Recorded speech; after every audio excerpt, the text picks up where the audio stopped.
எங்களுடைய ஜெபத்தாண்டு கேட்பாரா? எங்களுடைய வாழ்க்கை மாறுமா? நாங்க உயர்வோமோ? நாங்க பெருகுவோமா? எனக்கு தொழில் ஒழுங்கா போதில்லை, எனக்கு வேலை வாய்ப்புகள் இல்லை, என்ற கையில வருமானம் இல்லை, எனக்கு குறைவான வருமானம், எனக்கு இப்படிப்பட்ட நன்மை நடக்குமா? கடவுள் இது செய்வாரா? இப்படி நம்ம என்ன செய்து கொண்டிருக்கிறோம்? மாம்ச காரியத்தில் அந்த உலக சூழ்நிலைகளை பார்த்து, பிரச்சனைகளை பார்த்து, தேவைகளை பார்த்து பயந்து கவலைப்பட்டு நமது குறைவையே பேசிக் கொண்டிருக்கிறோம். இது நடக்குமா? இது நடக்கவே நடக்காது நம்மளே தீர்மானம் பண்ணி கொள்றோம். சாதாரண அப்படித்தான் தீர்மானம் பண்றாங்க. நான் கிழவர், நான் கிழவி, என்னுடைய கணவர் கிழவர், எங்களுக்கு இன்பம் உண்டாகுமா? எங்களுக்கு நல்லது நடக்குமா? பிள்ளை பிறக்குமா? அப்படின்னு பேசுறாங்க. அப்ப கர்த்தர் சொல்றாரு, ஆபிரகாமை பார்த்து சொல்றாரு, உங்களுடைய மனைவி நகைத்து நான் அவள் கிழவி என்றும் நீ கிழவன் என்றும் உங்களுக்கு இன்பம் உண்டாகும் என்று என்ன செய்கிறாள்? சொல்லிக் கொண்டிருக்கிறார். இப்படி நடக்கிறது நடக்குமா என்று என்ன செய்கிறார்? இது உண்மையா நடக்குமா என்று சொல்லிக் கொண்டிருக்கிறார். வாயால சொல்றாலும் சொல்லப்படுத்து பாருங்க.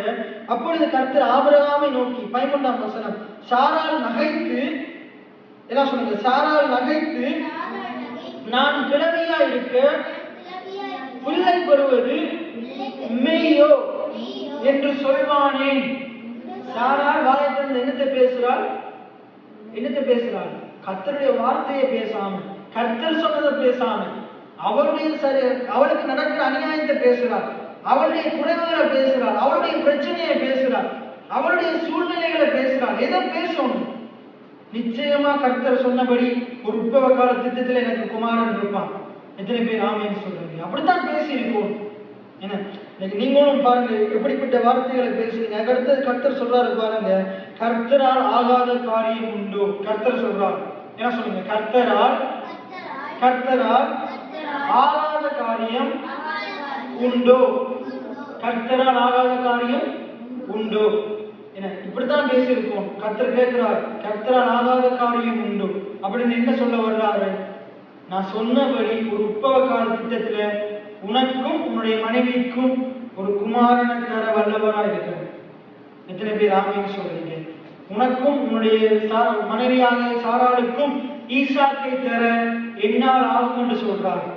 அவளுடைய கற்பப்பையில் அடைக்கப்பட்ட வாசலை திறக்க என்னால் ஆகும் என்று சொல்றார். உங்களுக்கு இன்பம் உண்டாக என்னால் இன்பம் உண்டாக பண்ண ஆகும் என்று சொல்றார். எத்தனை பேர் ஆமேன்னு சொல்றீங்க?